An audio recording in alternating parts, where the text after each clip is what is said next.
Hi there, I'm Kerry Decker, and we're going to take a look at one of America's favorite movie cameras, the Kodak Brownie.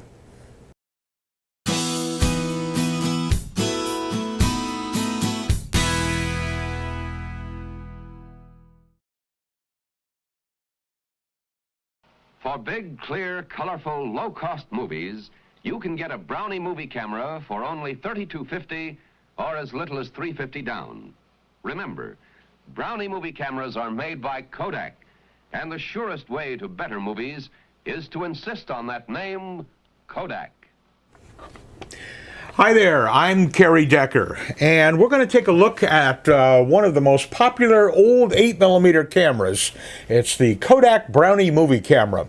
And you know, I've seen some demonstrations of this old camera on here on YouTube, and you know, they've been good and everything like that. I have no problems with them, but many of the people that have done these explanations about the camera were so young that they weren't even born when this camera was manufactured. So take it from an old guy with gray hair. Let's take a look at someone who's actually used the camera and is familiar with it. In fact, I'm so familiar with it, it was back in 1961 that I shot this short piece of film using this very, very same movie camera. Take a look at this.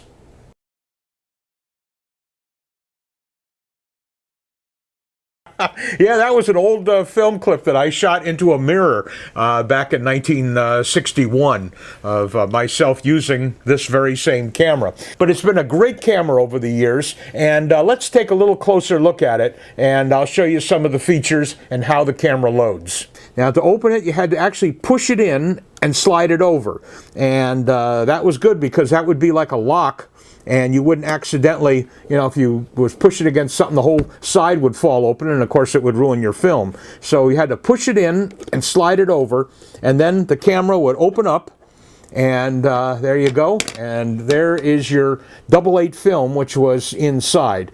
Let me show you how to load it, and also, I see I got some film in here. Let me show you something about 8mm cameras, that why they call it 8mm. Now, one thing I want you to see before I do this is notice that the lens is off center. See how it's over to one side? It's not directly in the center of the camera. It's off side because it would shoot down one side of the film at a time and then the other. So let me show you how that works. Okay, here is a roll of 8mm Kodachrome color movie film, and I don't know if you can see it there on your small YouTube screen, but etched on there is a little number 1, and when you flipped over the film, there is a little number 2, which is, let me see, right there, but it is hard to see. Anyway, so it would tell you which side of the film you were on, and you'll also notice that the roll itself, here's side 1, always had 4 notches in it, and the second side had 3 notches in it. And it's kind of a cool system, so you accidentally couldn't put the wrong film on the wrong reel, and I'll show you in a moment. Remember how that lens was offset? Well, this is the reason why. This is pretty cool. All right, I'm going to volunteer this little roll of film here for a demonstration. Okay, let me see if I can do this. Okay, here is a roll of the film that goes in the camera. Now, I was going to say 8mm, but actually it's 16mm film. Same thing that was used in the more professional cameras, but it has twice as many perforations. In other words, 8mm perforations. Okay, so what happened? Remember that lens was offset? All right, what would happen is that it would take pictures down the left-hand, we'll say the left-hand side of the film. All right, I'm just going to draw some lines here. All righty. And that's what would happen. It would take your movies all the way down one side of the film. All right, and then the film would be on the bottom reel. All right, and then you would have to, remember you used to switch and turn over the reels to shoot the second half. I used to think it was the front and the back, but it's not. It just shot them down one side like that. Okay, now what we're going to do is we're going to turn the film around, because remember, we're going to turn the reels around. Okay, had to wrestle that around a little bit. All right, see, now we got the picture down the other side. I flipped over the reel. Alrighty, and now, you know, the camera lens is still in the same position, so now it's taking film, or your pictures, down the other side of the film, just like this, taking pictures. 16 frames per second, by the way. All right, and now you've got your film, your pictures on both sides of the film, left and right. When you sent your film in for developing, they would develop the whole roll, and at the very end, they would slit the film up the middle.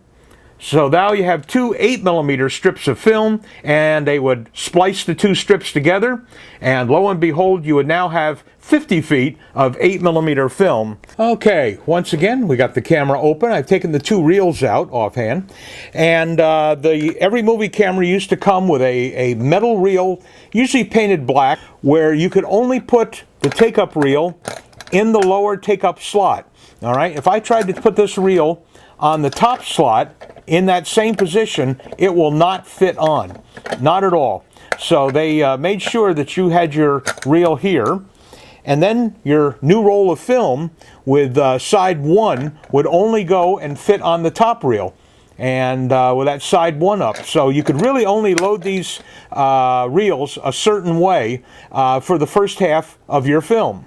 So you always had to make sure, it's not much room, but that you had a loop formed on the top so the film would run smoothly through the camera, and they gave you etched into the metal itself a little diagram about how it's supposed to be.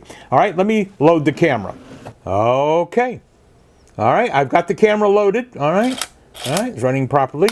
And so now we're all set to go, and we can put the side of the camera back on again, and we're ready to go, and slide that button over. All right, and we are ready to go and starting to shoot for side 1. Okay, all righty. Now, we finished shooting the film, all right, and we're going to shoot the other half of the film. Now, you notice there's all the film that's on the take-up reel, all righty, and the plastic reel, the little cheapy reel, came with the film, is right up here.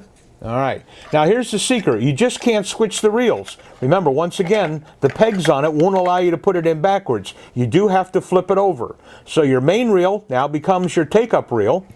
And trying to do this backwards here. There we go.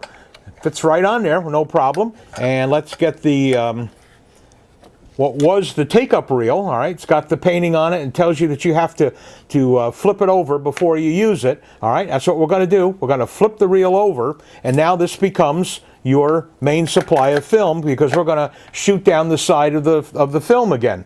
So we're going to load it back up again. Make sure we have the loop. I mean, look at that. I can even do it backwards. And I mean, these things were very, very simple to operate. There you go. I got the proper loop in there and everything. Now we're going to shoot the second half of the film. Okay, well, now the film is back onto your original camera spool again. All right, we shot it all the way through. There we go. The film is on the reel. Now that's ready to be sent back to Kodak or whatever for developing. All right, you went through the camera twice. It goes back on the original reel. And then guess what? That old take-up reel that you have, all right, that comes off. All right, flip it over again and put it back on the bottom reel, ready to go and start all over again. There is a little geared wheel right down here, and you turn that to reset your footage counter. So every time you start it off and before you close the door, you move that back to 0, and you would start off and do another roll of film again. So there you go. You put it back on, and your camera is ready to go for another exciting 8mm film adventure. Well, there it is. There's a close-up look at one of my favorite old-time movie cameras, the Kodak Brownie. And I enjoyed that camera, and until I bought others into the mid-60s, this served me very, very well. And it's one of the cameras that I've held on to, and it still works even to this day, nearly 50 years later. So I hope that you've have enjoyed the look back at this old camera. I'm going to do another one of these series, a camera which was quite professional, as a matter of fact. This was the first 8mm sound camera, which, believe it or not, came out in the late 1950s. It's none other than the Fairchild Cinephonic 8.